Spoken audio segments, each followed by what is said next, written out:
لا الولاد اللي يدق علي الباب، لا الأخت تدق علي الباب يا عيني، ولا الشيبة الشيبة يجيني اليوم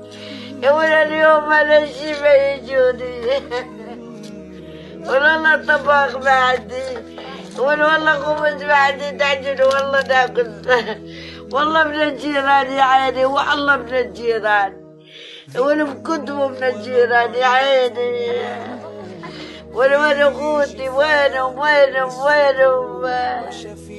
والله ما لي حد يا عيني لا اخر يدق علي الباب، لا الولاد اللي يدق علي الباب، لا الاخت تدق علي الباب يا عيني، ولا الشيبه ولا عيني كلها يتعبى وتعالوا ولا نقطون الشمس لا وتعرفوا ولا من الجيران يا عيني، ولي عيني يا اخوتي